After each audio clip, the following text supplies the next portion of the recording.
Government of West Bengal, department of health and family welfare, directorate of drugs কন্ট্রোলের তরফ থেকে আমরা ফাইনালি ডিসাইড করলাম যে entire operations of this blood bank two B shut down with immediate effect. এখন থেকে ওরা আর ব্লাড এবং ব্লাড প্রোডাক্টসের কোনো রক্তদান শিবির বা সেখান থেকে কোনো রক্ত যদি ওরা গ্রহণ করে থাকে সেগুলো কোনো মতেই কাউকে কোনো রোগীকে দিতেও পারবে না।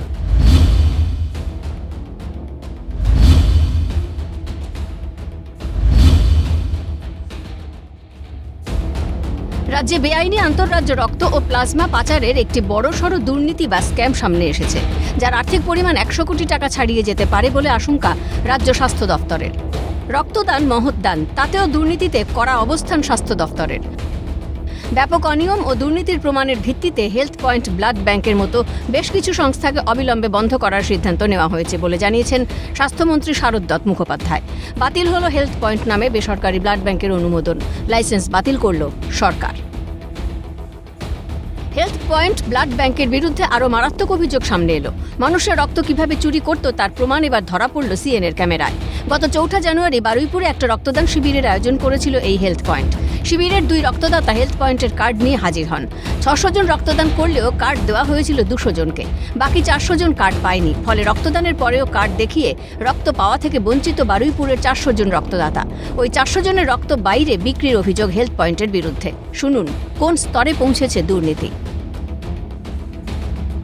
যারা রক্ত দিচ্ছেন এই ব্লাড ব্যাংকের জন্য রক্তদান শিবিরের মাধ্যমে, তারা কিন্তু অনেক সময় এই ব্যাংকে এসে রক্ত পান না। আজকে 2 জন মানুষ এই মুহূর্তে আমার সঙ্গে রয়েছেন, যারা কিন্তু এই দেখো তাদের কাছে কার্ড রয়েছে, হেলথ পয়েন্টের কার্ডই কিন্তু রয়েছে। তারা এই হেলথ পয়েন্টের যে ব্লাড ব্যাংক শিবির হয়েছিল, রক্তদান শিবির বারুইপুরে, সেখানে তারা রক্ত দিয়েছিলেন, তার কার্ড রয়েছে তাদের কাছে। কিন্তু আজকে তাদের প্রয়োজনীয় রক্ত নিতে এসে তারা দেখেন যে এই ব্লাড ব্যাংক সম্পূর্ণরূপে বন্ধ। কোথা থেকে আসছেন আপনারা? বারুইপুর থেকে এসেছি। আপনারা এই যে হেলথ পয়েন্টের কার্ড নিয়ে এসছেন, এদের কি কোনো ক্যাম্প হয়েছিল আপনাদের? আমাদের ওখানে ক্যাম্প হয়েছিল, সেই ক্যাম্পে আমাদের ওখানে যে 600 ডোনার ব্লাড নিয়েছিল। 600 ডোনারের ব্লাড? হ্যাঁ, 600 ডোনারের ব্লাড নিয়েছিল। সেই কার্ড নিয়ে আপনারা এসে কি দেখলেন? এসে দেখি তো এখানে বন্ধ। জিজ্ঞেস করছি আশেপাশে, বলছে ব্লাড ব্যাংক বন্ধ হয়ে গেছে। এদের বিরুদ্ধে অভিযোগ হচ্ছে এরা গিফট দেওয়ার নাম করে প্রচুর মানুষকে প্রলোভন দেখিয়ে রক্ত দিতে উৎসাহ করে। এখানে এটা হয়েছিল 600 ডোনার ব্লাড দিয়েছিল। তা 600 ডোনার ব্লাড দিয়েছে, আমাদের 200 কার্ড দিয়েছিল ওখানে। আচ্ছা, যে 200 কার্ডে আমাদের ব্লাড আমরা পাবো। তাই এখন অবধি আমরা 2টো কার্ড নিয়ে এসে দেখি 2টো কার্ডে ব্লাড আমরা পাচ্ছি না এখন। 600 জন ডোনার রক্ত দিয়েছিল, কার্ড দিয়েছিল 200, আর 400 কার্ড দেয়নি। না, 400 কার্ড দেয়নি। দেখতে পাচ্ছি এখানেই কিন্তু সব থেকে বড় মানে এই দুর্নীতির অভিযোগ। একটা কার্ডে কত পাবেন? একবারই তো পাওয়া যায় নাকি? হ্যাঁ, একবারই একটা কার্ডে। এটাই তো বড় দুর্নীতি। এই দুর্নীতির কারণেই হচ্ছে এদের লাইসেন্স বাতিল করা হয়েছে। আমাদের কাছ থেকে এই কার্ডটা জমা নিয়ে নেবে, একটা কার্ডে একবারই পাবো। তাহলে এই যে এত বড় আপনাদেরকে ঠকিয়ে রক্ত নিয়ে বাইরে পাচার করে দেওয়ার মতো অভিযোগ ছিল এদের বিরুদ্ধে। এটা তো মানুষের জীবন নিয়ে সিনেমিনি খেলছে। এটা তো ঠিক নয় না। আমরা প্রয়োজনীয় মতো রক্ত দিয়েছি, এখন যদি প্রয়োজন মতো আমরা যদি ব্লাড রক্ত না পাই তাহলে তো পেশেন্টের ক্ষতি হতে পারে না। একদম। আপনারা এখন কি করবেন? এখন আমরা কি করবো স্যার, এটাই তো হলো। আমরা তো গরিব মানুষ, এখন কি করতে পারি আমরা? এভাবেই বাংলার মানুষের রক্ত বাইরে পাচার করে কোটি কোটি টাকা মুনাফার অভিযোগ ব্লাড ব্যাংকের বিরুদ্ধে। সাধারণ মানুষও প্রয়োজনে রক্ত না পেয়ে দুশ্চিন্তায়।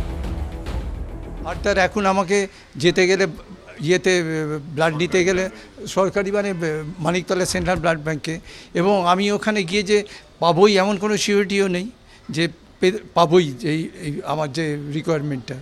এই অবস্থার মধ্যে আছে। এখন চিন্তা করছি কি করব। একটা র্যাকেট কাজ করছে, জিনিসকে বাইরে গিয়ে এরকম বিক্রি করছে। মানুষ তো আর, রোগীরা তো আর রক্ত পাচ্ছে না, প্রত্যেকেই খুবই অসুবিধায় পড়ছে। এভাবে রক্ত পাচারের ঘটনা লজ্জার। মনিটরিংয়ের অভাবকে দায়ী করে আগের বাম তৃণমূল সরকারকে দুষলেন মেডিকেল ব্যাংকের সাধারণ সম্পাদক ডি আশিস।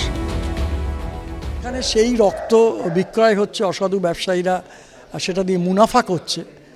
এটা খুব লজ্জার ঘটনা।